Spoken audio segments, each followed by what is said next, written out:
1, segunda de Juan, capítulo 1, y estudiaremos desde el versículo 2 al versículo 4. Segunda de Juan 1, y estudiaremos desde el versículo 2 al versículo 4. Y ya por la misericordia del Señor, habiéndolo ya encontrado, vamos a dar lecturas a nuestro Señor, en el nombre del Señor Jesucristo. A causa de la verdad que permanece en nosotros y estará para siempre con nosotros, sea con vosotros gracia, misericordia y paz de Dios el Padre y del Señor Jesucristo, Hijo del Padre, en verdad y en amor. Mucho me regocijé porque he hallado a alguno de tus hijos andando en la verdad, conforme al mandamiento que recibimos del Padre. Amén y amén. Amado Señor, hemos leído esta porción de las Escrituras. Suplicamos que por su gracia usted nos pueda hablar a cada uno de nosotros. Necesitamos, oh Dios Padre, que nos hables por medio de tu palabra. Necesitamos, oh Dios Padre, que puedas hablarnos por medio de las Escrituras. Te lo suplico, te lo ruego. Dótenos con sabiduría y entendimiento. Necesitamos que el Espíritu Santo de Dios nos pueda recordar todas las cosas que el Señor Jesucristo ha dicho. Que el Espíritu Santo nos sea convenciendo de pecado, de justicia y de juicio. Te suplicamos que la Escritura pueda provocar aquella utilidad, la cual, dice la Escritura, es útil para enseñar, para corregir, para instruir en justicia. Señor, permítanos estar preparados para toda buena obra. Que tu palabra corra y sea glorificada y sea prosperada para aquello que usted la ha enviado. Todo esto te lo pido en el nombre de Jesús, nuestro Señor. Amén y amén. Glorias sean dadas al Señor, nuestro Salvador. Amén. Como usted bien lo sabe, estamos estudiando la segunda de Juan. La segunda de Juan, verso a verso.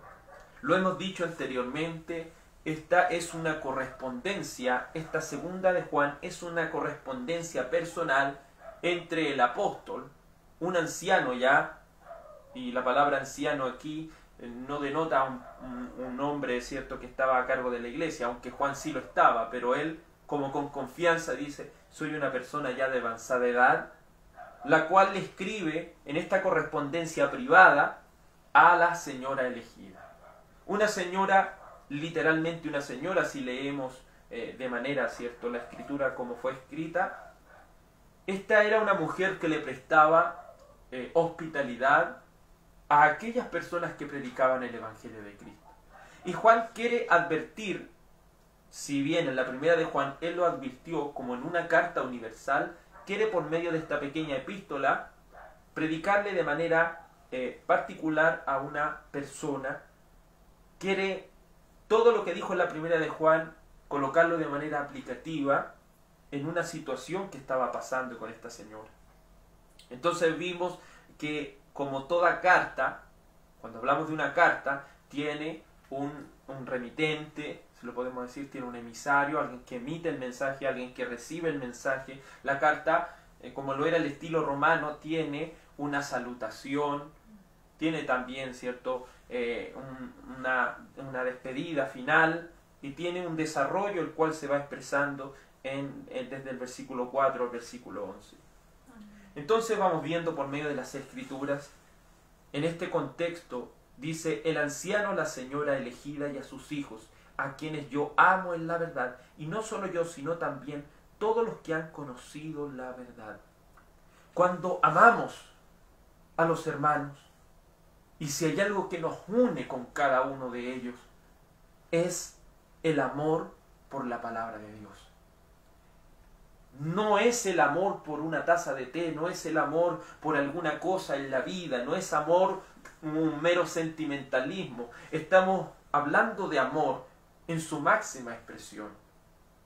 Amor por la verdad. Amén. Y ese amor por la verdad era correspondido no solo entre esta señora y el apóstol Juan, sino también por todos aquellos que han conocido la verdad. El Señor, por su gracia, ha permitido que esta correspondencia personal entre dos personas sea llegando a nosotros. Y nosotros, como oyendo este mensaje, podemos aprender muchas cosas. Y una de esas cosas es que el amor y la verdad son dos cosas inseparables. Cuando hablamos del amor y la verdad, dice la Escritura en 1 Corintios capítulo 13 que el amor se goza en la verdad. El amor no se goza en la injusticia, sino que el amor se goza en la verdad. Y esta verdad de Dios, traducida como la palabra de Dios, es lo que a cada cristiano nos une.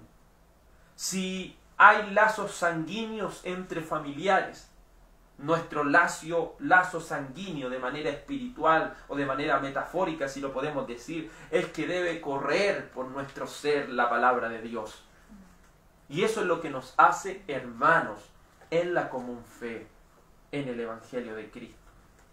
Dice así, continuando con esto, dice, los que han conocido la verdad, a causa de la verdad que permanece en nosotros. Anteriormente vimos cómo el amor cristiano era manifiesto y correspondido entre cada creyente, teniendo este amor su fundamento en la verdad, es decir, la palabra de Dios. El verso 2 nos seguirá enseñando este hermoso vínculo entre la verdad y el amor. Es un vínculo tan inseparable que no puede tener la verdad en un lado y el amor en otro lado. Porque tanto el amor y la verdad son condiciones necesarias para ser un cristiano. Es una condición necesaria que la verdad y el amor estén unidos dentro de nuestro diario vivir como cristianos. Este amor cristiano, mostrado por el apóstol Juan y los conocedores de la verdad, tiene un distintivo, es decir, una señal de identificación. Esto es que no solo debemos creer la verdad de manera intelectual, más bien nosotros debemos permanecer en la verdad, o la misma verdad de Dios debe permanecer en nosotros. No debe creer que una persona ama a otro cristiano solamente por un conocimiento intelectual de la palabra de Dios. Juan quiere expresarnos aquí que el amor que tenemos por la verdad es un amor el cual es aplicativo en nuestra vida. Ese amor con la unidad de la verdad produce una cosa y esa cosa se llama obediencia. Cuando el amor y la verdad de Cristo está en una persona, esa persona va a ser obediente a Cristo. Entonces, expresando un poco de manera más profunda lo que significa este vínculo de dos cosas tan inseparables como lo es el amor y la verdad, le invito a que vamos a San Juan 15. San Juan capítulo 15, el cual nos mostrará de manera más profunda y específica de lo que significa el amor, de lo que significa la verdad y de lo que significa que permanezcamos en estas cosas. San Juan capítulo 15, verso 1. Dice así el Señor: yo soy la vid verdadera, y mi Padre es el labrador. Todo pámpano que en mí no lleva fruto, lo quitará y lo limpiará. Aquel que lleva fruto, lo limpiará, para que lleve más fruto. Ya vosotros estáis limpios por la palabra que os he hablado. Escuche bien. Permaneced en mí, y yo en vosotros. Como el pámpano no puede llevar fruto por sí mismo, si no permanece en la vid, así tampoco vosotros, si no permanecéis en mí. Yo soy la vid, vosotros los pámpanos. El que permanece en mí, y yo en él, éste lleva mucho fruto, porque separados de mí, nada podéis hacer. Separados de Cristo, nada podemos hacer. Un ejemplo. Hay muchas personas haciendo obra de caridad sin ser cristianos. No sé si usted lo ha visto. O muchas personas que tienen a veces deseos de ayudar a otros. Pero ¿es acaso ese deseo de ayudar a otros es un deseo cristiano? Absolutamente no lo es. Porque aquellos que hacen estas cosas lo hacen no para la gloria de Cristo, sino que lo hacen para la gloria de sí mismos. La mayor cantidad de personas que ayudan a otras no lo hacen para engrandecer el nombre de Dios, lo hacen para engrandecerse a sí mismas. Por lo cual, eso no sería una obra de Dios, sería una obra que engrandece a un ser humano. Pero cuando el amor de Cristo está en una persona, está también la verdad en él. Y al estar el amor y la verdad es como esta vid, la cual es Cristo. Y aquellos pámpanos, los cuales son el brazo que sale por aquella parra que nosotros conocemos como parra, ¿cierto? Salen unos brazos llamados pámpanos, donde el fruto de la uva empieza, ¿cierto?, a salir. ¿Qué es lo que es ese pámpano? O sea, ese brazo. ¿Qué es lo que es ese brazo si no está unido a la vid? No es nada. Por eso una persona separada de Cristo no tiene fruto en él. Aunque entre comillas diga ser una buena persona, en realidad no lo es. No lo es por la sencilla razón que la única manera de dar un fruto agradable a Dios, la única manera de dar un fruto verdadero delante de Dios es estando en la vid misma. Es estando en la misma vid. Porque a través de aquella vid llamada Jesucristo fluye la verdad.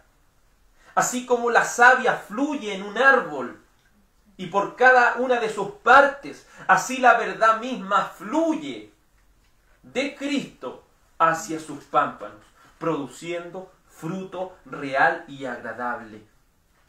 Entonces, ¿cuál es la verdad que debe permanecer en nosotros? ¿Cuál es el amor que debe permanecer en nosotros? Una señal clara de esto es que el amor debe estar basado en la verdad de Dios. Y debe estar basado de manera real. ¿Qué significa permanecer? Permanecer significa quedarse en Cristo. Eso significa que debemos tener más que un conocimiento intelectual de Él. Más bien debemos tener nuestro nacimiento en Jesús para fruto. Pues la misma verdad de Dios se encarga de limpiar a todo aquel farsante que no sea de Él. Cuando aquellas personas podan esas vides, muchos pámpanos van quedando como ramas en el suelo. Esas ramas en el suelo parecieran tener algún tipo de vida. En un momento cuando están recién cortadas parecieran tener algún tipo de vida. Así aquellas personas que tienen un conocimiento intelectual de las cosas de Dios parecieran tan reales. Pero un fruto verdadero jamás saldrá de un pámpano que no está apegado a la mano. Puede parecer muy verde, puede parecer muy frondoso, podría parecer que hasta tiene un cierto fruto, pero ese fruto nunca llegará a la madurez. Ese fruto nunca llegará a ser verdadero si esa persona no permanece en la vid. Y aquellos que permanecen en la vid son aquellos que dan buen fruto. ¿Y quiénes son aquellos que dan buen fruto? Aquellos que por la verdad de Dios han sido transformados. Porque las palabras que el Señor nos han hablado, dice, son espíritu y son vida. Así como la savia le da vida al pámpano para que lleve fruto, así la verdad de Dios es lo que lleva al cristiano a poner por obra la palabra de Dios. Así también es lo que lleva al cristiano, es la verdad lo que lleva al cristiano a la obediencia.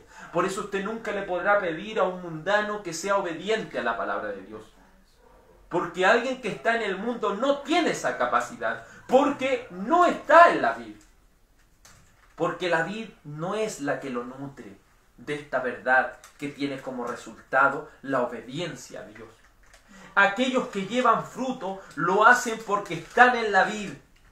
Pues una rama por sí sola es imposible que lleve fruto. Por eso la Escritura nos sigue diciendo en San Juan capítulo 15, versículo 5. Yo soy la vid. ¿Quién es la vid? Cristo.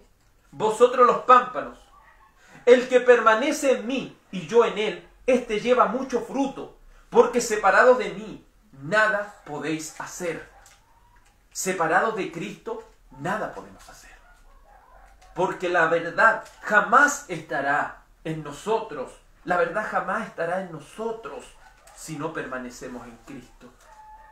Por eso la gente no entiende quién es la verdad. Cristo dijo, yo soy la verdad. Y para poder permanecer en la verdad hay que permanecer en Cristo. Y una persona que permanece en Cristo no es alguien que lo dice solamente de labio, diciendo, yo creo en Cristo, yo permanezco en Cristo. No. No es alguien que lo dice. Es alguien que por medio de la obediencia a la verdad de Dios muestra que sin Él nada puede hacer. El que en mí no permanece será echado fuera como pámpano y se secará, y lo recogen y los echan en el fuego y arden. Se seca, es lo que le decía anteriormente. Un pámpano recién cortado parece ser tan verde. Pareciera ser, si una persona sin conocimiento pescara esa rama tan verde e intentara colocarle tierra, puede creer en un momento que va a crecer. Pero ¿qué va a acontecer? Se va a secar. Amén. Porque no está apegada a la vid. Así todas aquellas personas que digan tener un conocimiento intelectual acerca de Dios, pero no han nacido de nuevo, se van a secar. Se van a secar. Y es ahí donde entiendo lo que el Señor explicó en una de sus parábolas con respecto al espíritu inmundo que vuelve. Cuando el espíritu inmundo que vuelve, ¿cierto? Se va ese espíritu malo y la verdad de Dios puede colocar en alguien, ¿cierto? Una limpieza. Cuando una persona va adquiriendo conocimiento acerca de las cosas del Señor, puede ir dejando muchas cosas. Pero si no ha nacido de nuevo, si no ha sido conectado a la vid, si no está en la vid para llevar mucho fruto, ¿qué va a acontecer? Puede tener cierta reputación de conocimiento intelectual, pero en algún momento, como está muerto en su delito y pecado, ese espíritu inmundo va a buscar a otro y el estado de esa persona va a ser peor. Por eso aquellos que siguen a Cristo de manera intelectual tienen como fin el infierno, porque no basta tener un conocimiento intelectual acerca de Cristo, basta que usted nazca en Él y permanezca en Él y esté unido a Él. Y usted pueda decir, ¿cómo sé que permanezco en Cristo? Juan estaba tan seguro de que aquellos permanecían en la verdad que dice, a causa de la verdad que permanece en nosotros y estará para siempre con nosotros. ¿Se fija cómo hace el énfasis? La verdad permanece en nosotros. Juan estaba seguro de que la verdad permanece en él porque lleva fruto. Porque si Cristo no estuviera en él, si él no estuviera, ¿cierto?, unido a Cristo, sin Cristo no pudiera él hacer absolutamente nada. Porque el que no permanece en Cristo será como pámpano, el cual se seca y lo recogen y lo echan al fuego. No basta con tener un conocimiento intelectual, sino que debemos nacer de nuevo para poder contemplar el reino de Dios, según San Juan capítulo 3. Aquellos que llevan fruto lo hacen porque están en la vid, pues una rama por sí sola es imposible que lleve fruto. Así todo aquel que ama la verdad de Dios da fruto, no por sí mismo, sino porque la vid lo nutre con la verdad, lo que tiene como resultado la obediencia. Nunca podremos lograr obediencia en aquellos que están sin Cristo.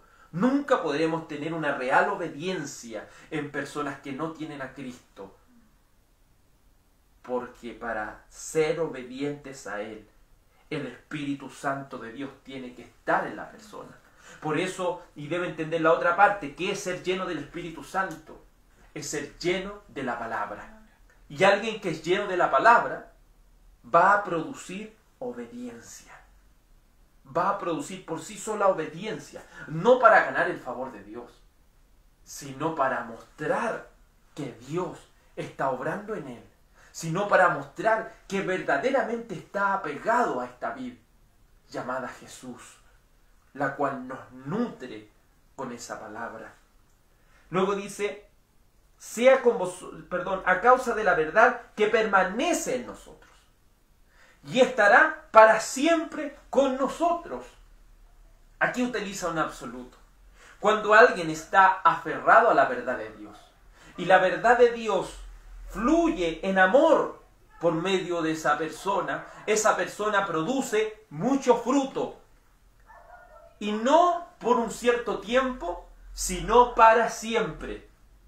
Por eso aquellos que alcanzan un conocimiento intelectual pueden de alguna manera parecer tan verdes. Parecieran algunos tener hasta un fruto que está saliendo de ellos. Pero si están fuera de Cristo, se van a secar. Y una vez que se sequen, van a ser cortados y echados al fuego. En cambio, aquellos que están unidos a Cristo, permanecen en su verdad, en amor a Él. Y esa verdad no permanecerá un minuto con ellos, ni un año, ni 2 años, ni 3 años, sino para siempre permanecerá en aquellos reales cristianos.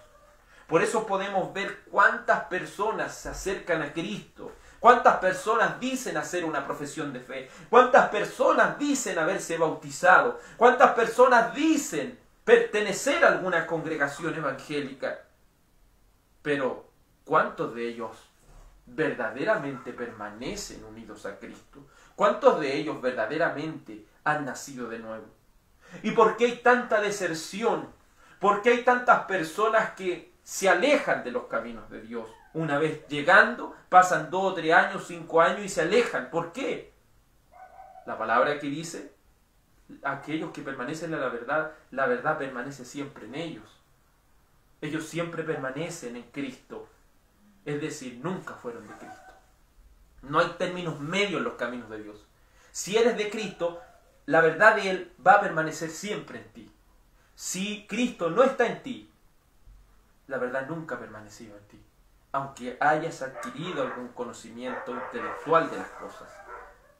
Cuando estamos unidos a la vid, cuando estamos unidos a Jesús y su verdad, manifestamos obediencia a su palabra y su conocimiento fluye por nosotros.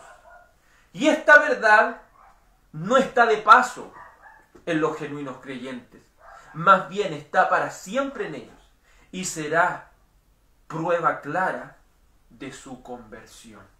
Juan ya lo había explicado eso en la primera de Juan. Por eso aquí le está en una correspondencia personal, le está hablando de manera aplicativa lo que ya se enseñó en la Carta Universal. Pero aquellos verdaderos cristianos son aquellos que permanecen en Dios. Y esa verdad está siempre en ellos, a causa de la verdad que permanece en vosotros y estará para siempre con nosotros. ¿Permaneces en la verdad? ¿Sigues permaneciendo en la palabra de Dios? ¿Sigues permaneciendo en obediencia a sus mandamientos? Porque la obediencia es muestra de que Cristo está en ti. Colosenses 3:16 nos muestra de manera clara lo que estamos hablando por medio de la palabra de Dios. Colosenses capítulo 3, versículo 16, con respecto a aquellas personas en las cuales permanece y está para siempre con ellos la verdad. Colosenses capítulo 3, versículo 16 dice la Escritura: la palabra de Cristo mora en abundancia en vosotros, enseñándoos y exhortándoos unos a otros en toda sabiduría, cantando con gracia en vuestros corazones al Señor con salmos e himnos y cánticos espirituales. Y todo lo que hacéis, sea de palabra o de hecho, hacedlo todo en el nombre del Señor Jesús, dando gracias a Dios Padre por medio de Él. Debemos vivir una vida conforme a la palabra de Dios.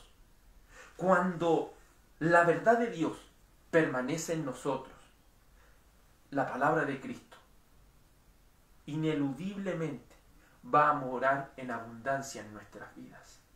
Vamos a hacer lo que dijo el apóstol Juan en aquellas palabras que recogió de Cristo en San Juan capítulo 4, versículo 14, del cual dice la Escritura: mas el que bebiere del agua que yo le daré no tendrá sed jamás, sino que el agua que yo le daré será en él una fuente de agua que salte para vida eterna. Si usted notó lo que dice aquí, dice no tendrá sed jamás. Aquellos que han sido nutridos por la verdad de Dios, aquellos que han sido nutridos por la palabra de Dios, se convierten en una fuente inagotable, en una fuente que no se va a acabar jamás. Porque esta vid verdadera, esta vid la cual es Cristo, la nutre para siempre. Qué maravilloso es estar en Jesús.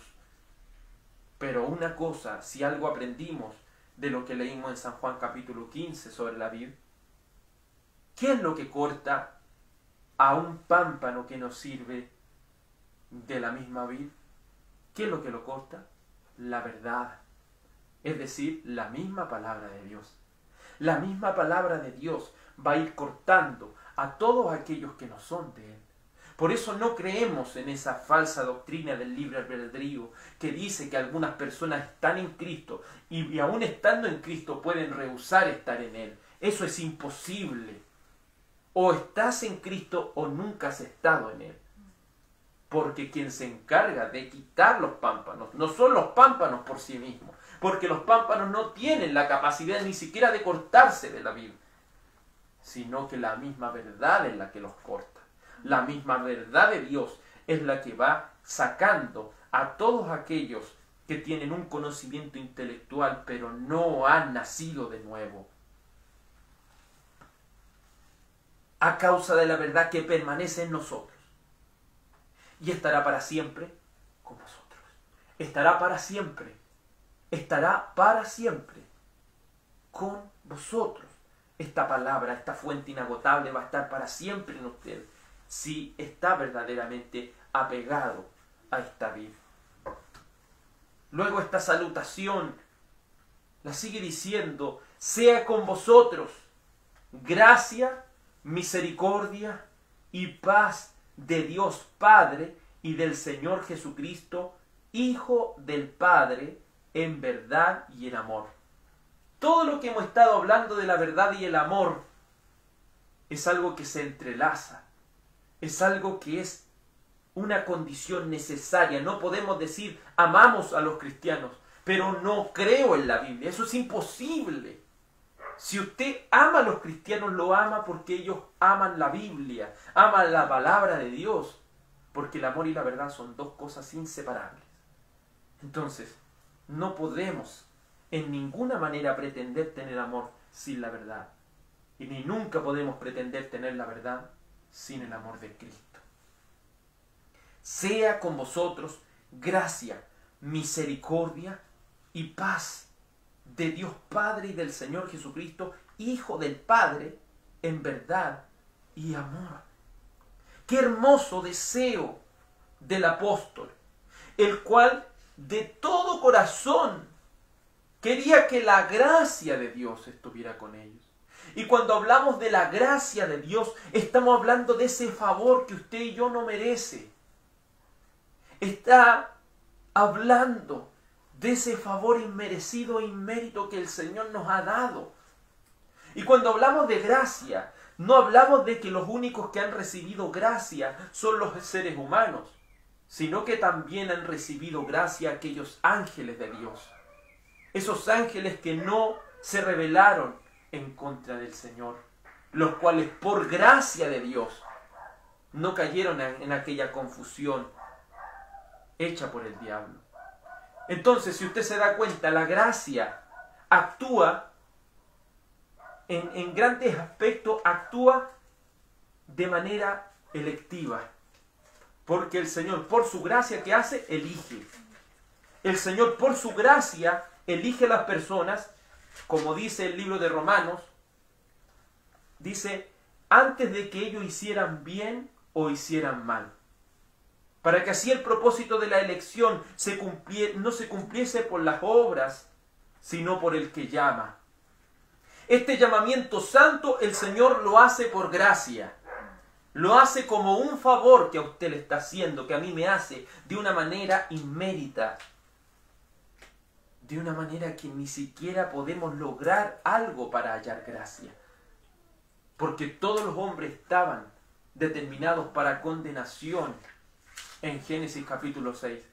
Pero dice la Escritura, pero Noé halló gracia delante de los ojos de Dios. Noé, el Señor ya lo había elegido para eso. Pero aquí el apóstol no solo le está hablando de gracia y la capacidad que tiene esta multiforme gracia de Dios en capacitar a las personas por el Espíritu Santo, esta abundante riqueza de la gracia, sino que utiliza una segunda palabra, la cual es, si usted ocupa un diccionario, no va a entender, porque gracia, en muchas maneras, en algunos aspectos, ¿cierto? Gracia y misericordia parecen ser palabras sinónimas. Pero por algo aquí la palabra está hablando de gracia y luego está hablando de misericordia, porque está hablando de dos cosas diferentes. Como le dije, todos los hombres pecan, ¿cierto? Pero el Señor ya lo había elegido de antes. ¿Los ángeles, todos los ángeles pecaron? No. Pero el Señor actuó en ellos con gracia. Por eso hay una diferencia entre la gracia y la misericordia. Y eso es lo que quiero que entienda por medio de esto, aprovechando que estamos aquí. Hay una diferencia entre la gracia y la misericordia. La gracia es según la elección de Dios. La gracia es el favor que el Señor extiende en la elección. Pero la misericordia es extendida para aquellos que han pecado en contra de Él. Por eso los ángeles no recibieron misericordia, pero sí recibieron gracia. Porque los ángeles que no se rebelaron en contra de Dios, ellos no han pecado. Pero la misericordia es para aquellos que han pecado. Por eso la gracia es conforme a la elección y es conforme a todas las herramientas que el Señor nos dota para este favor inmerecido y mérito llamado salvación. Pero la misericordia tiene que ver con la transgresión. Y por eso les dice, sea con vosotros la gracia, pero también sea con vosotros la misericordia. Cuando hablamos de misericordia es acerca del perdón de Dios hacia nuestras vidas por no darnos el castigo que merecemos. Por eso vemos por medio de las Escrituras que el Salmo 103,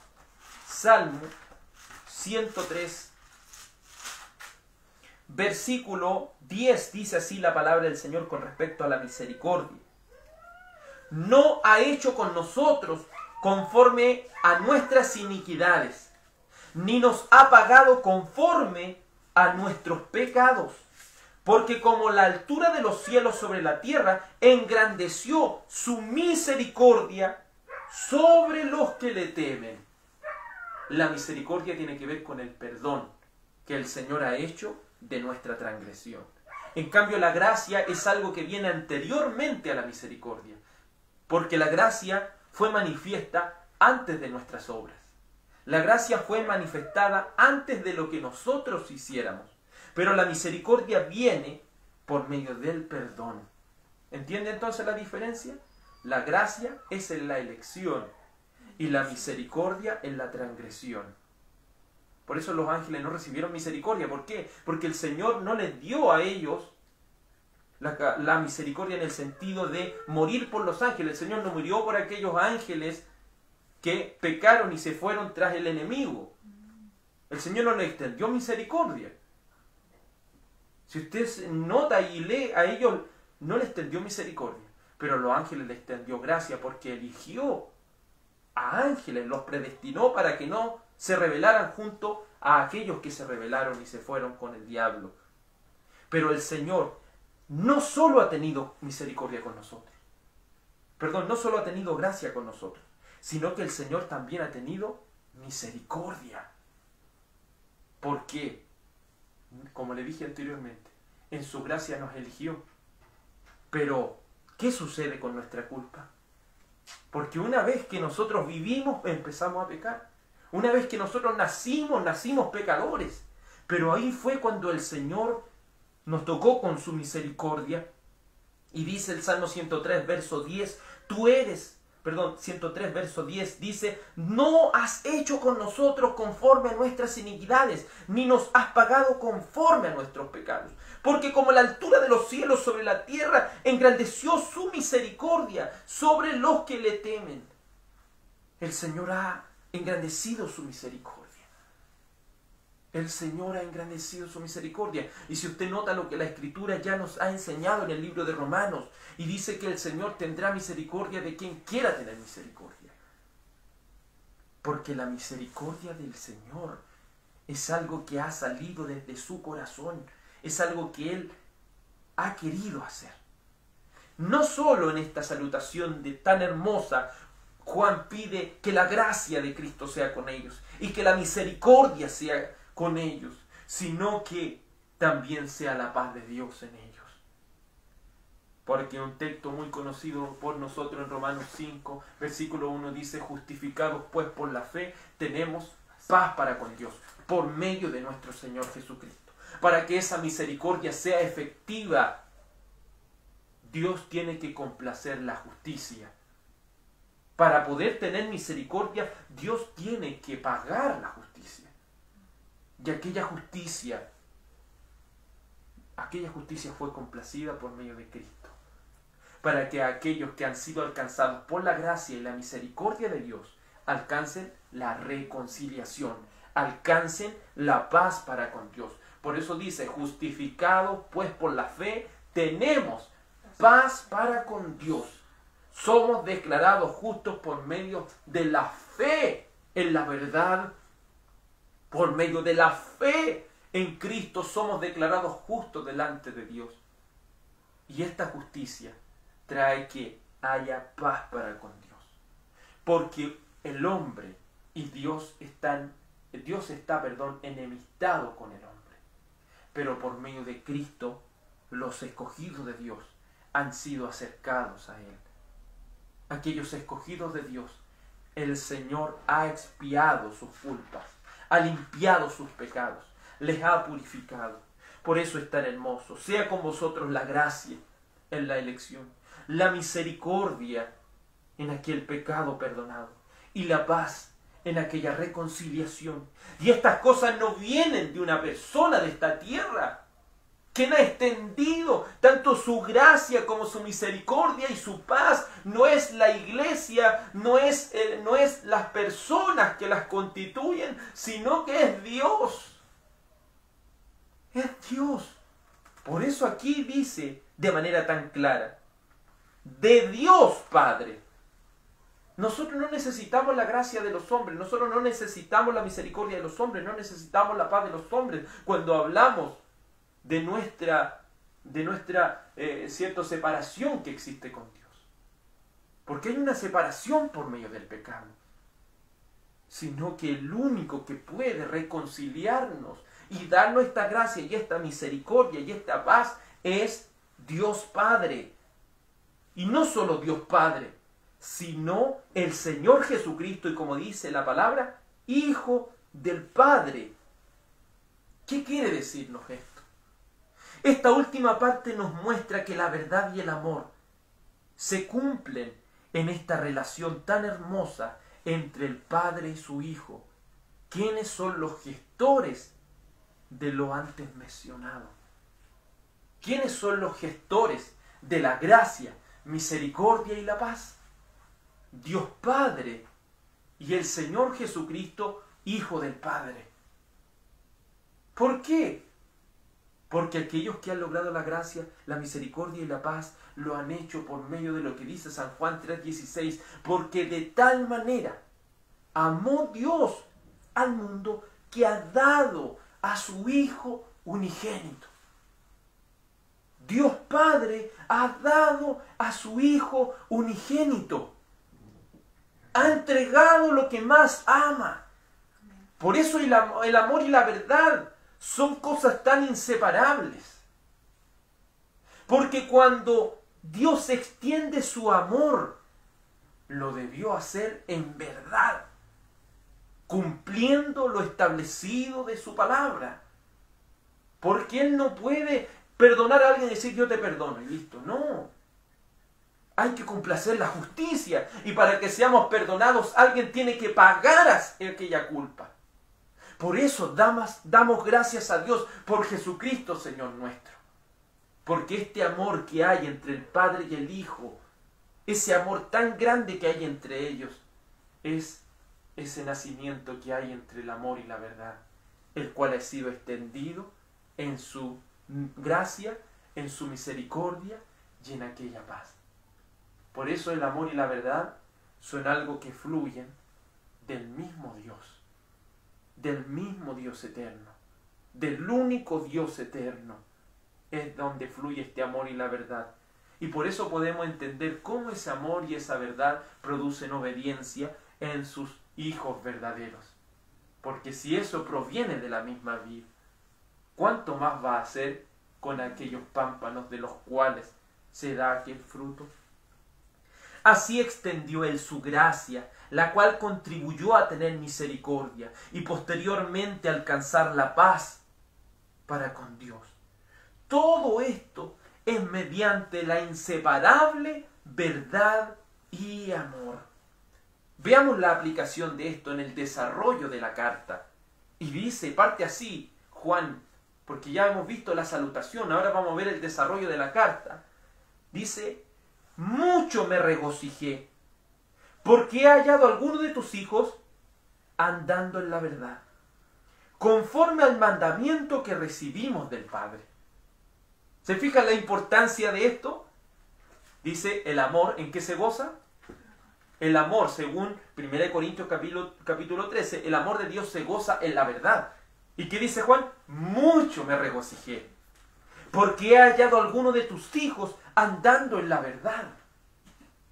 Quizás usted no puede ver la palabra amor aquí, pero la palabra amor está presente, porque está presente el regocijo y está presente la verdad. Y Juan se alegra tanto de que aquellos hijos de Dios estén unidos a la vida. Se alegra tanto, porque después de terminar este hermoso saludo como una aplicación a lo aprendido, sobre lo inseparable que es el amor y la verdad, viene la obediencia, viene la aplicación de todo esto. Porque el amor más la verdad es igual a obediencia.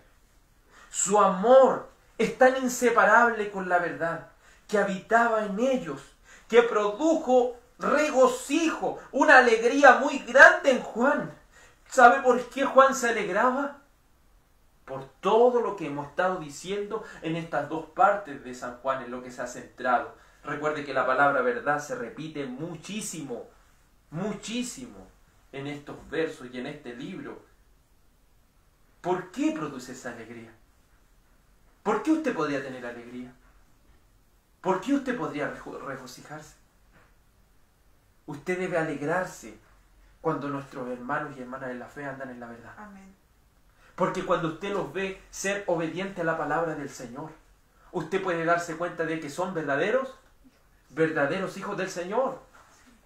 Porque alguien que lleva mucho fruto, alguien que lleva fruto del Espíritu, en su obediencia, en su diario vivir, es alguien que está siendo nutrido por Dios.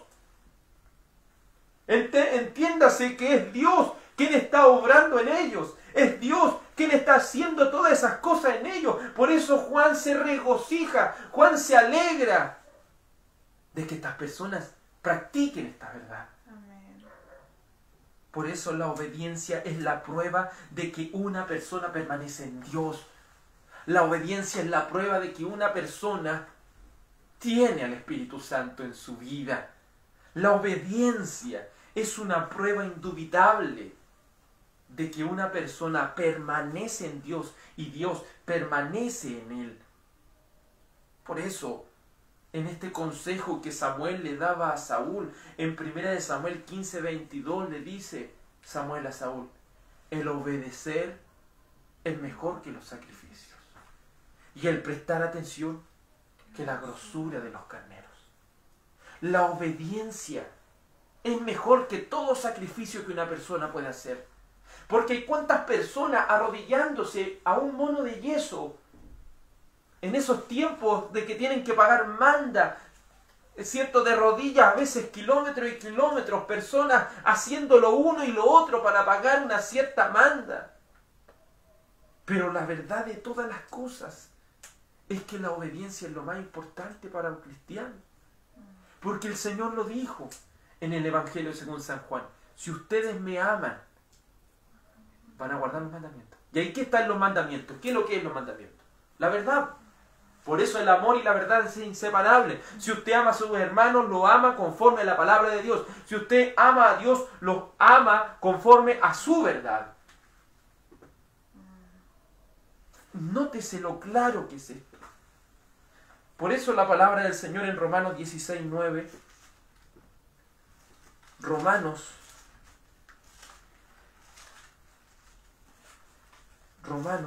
16:9 dice así la palabra del Señor.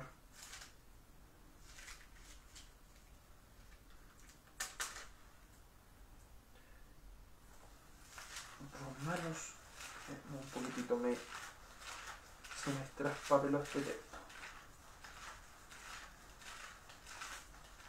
Pero podemos ir viendo por medio de las Escrituras lo importante que es estar unido a la verdad. Veamos lo que dice Filemón. Filemón 1:21. Dice así el apóstol Pablo, por medio del Espíritu de Dios. Yo, Pablo, lo escribo, dice Filipenses 1:21. Ahí sí. Te he escrito confiando en que en tu obediencia, sabiendo que harás aún más de lo que te digo. Aquí le estaba, en esta carta a Filemón, el apóstol estaba diciéndole a este hombre que con amor recibiera a Onésimo, a alguien que se había transformado en un hermano en la fe. Entonces, aquí le dice, te he escrito confiando en tu obediencia. El apóstol estaba seguro de que Filemón era un cristiano. El apóstol estaba seguro de que Filemón era un genuino y verdadero cristiano. Y estaba tan seguro que decía, yo confío en que tu obediencia hará más de lo que yo te estoy diciendo.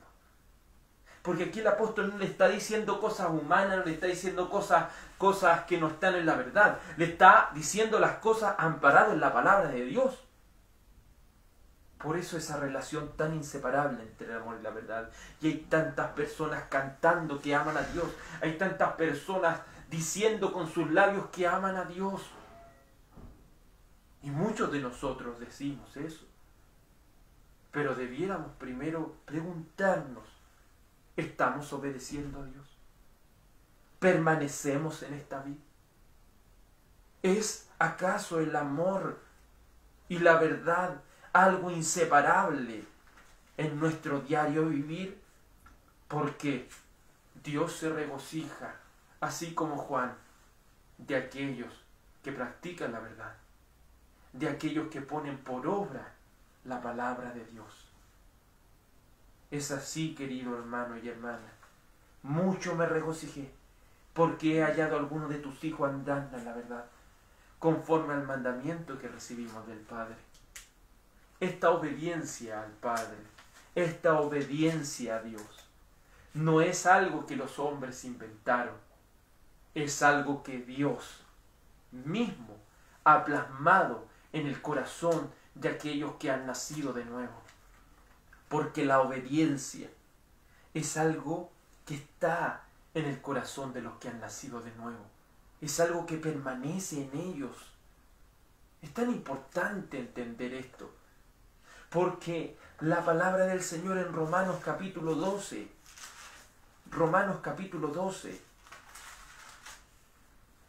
dice, así que, hermanos, os ruego por las misericordias de Dios que presentéis vuestros cuerpos en sacrificio vivo, santo y agradable a Dios, que es nuestro racional culto. No os conforméis a este siglo, sino transformaos por medio de la renovación de vuestro entendimiento, para que comprobéis cuál sea la buena voluntad de Dios, agradable y perfecta. Una persona que ha nacido de nuevo es una persona que va a obedecer a Dios y no se va a comportar de la manera de decir, ¿Por qué tengo que hacer esto? ¿Por qué tengo que orar? ¿Por qué tengo que cantar? ¿Por qué tengo que escuchar la palabra? ¿Por qué tengo que leer la Biblia? ¿Por qué tengo que saber cómo están los hermanos? ¿Por qué tengo que preocuparme por los hermanos en la fe? ¿Por qué tengo que andar haciendo esto? Si tienes esas preguntas del por qué y no ha sido respondido, eso puede notificarte de que tienes un conocimiento intelectual de quién es Dios, pero no has nacido de nuevo. Porque aquellos que han nacido de nuevo, según Gálatas capítulo 5, han sido dotados por medio del Espíritu Santo con amor. Y el amor y su verdad son inseparables. Vamos a orar al Señor. Padre amado y bendito Señor, permítenos permanecer en ti y que tus palabras, Señor, permanezcan en nosotros. Queremos permanecer, Dios amado, en esta vid llamada Jesús. Queremos permanecer en esta vid llamada Jesús, para que nosotros como pámpanos demos fruto, y no solo fruto, sino que mucho fruto.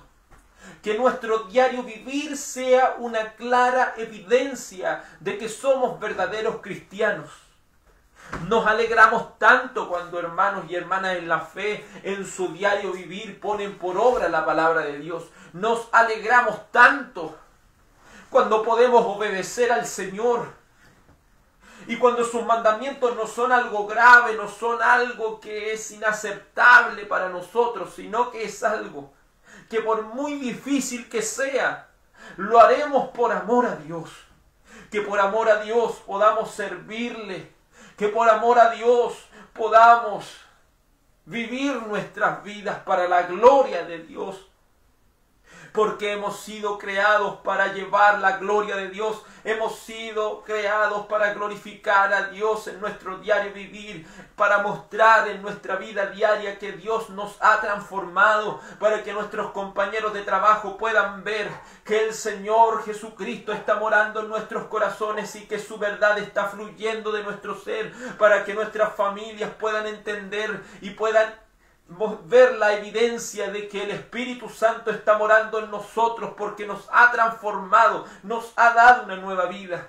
A aquellos que solo tienen un conocimiento intelectual de Cristo serán arrancados por la misma verdad de Dios y serán echados al fuego. Por amor de tu santo nombre, oh mi Cristo, te suplico y te ruego por la gracia de Dios que nos permitas examinarnos a nosotros mismos si estamos en la fe. Y para aquellos que están en la fe, que la gracia, que la misericordia, que la paz de Dios Padre y de Jesucristo, Hijo del Padre, sea con todos vosotros. Y para aquellos que han sido transformados por el Espíritu Santo del Señor, que la gracia en la elección, la misericordia en el perdón y la paz en la reconciliación sea con cada uno de nosotros. Reconciliaos con Dios por medio de su Hijo,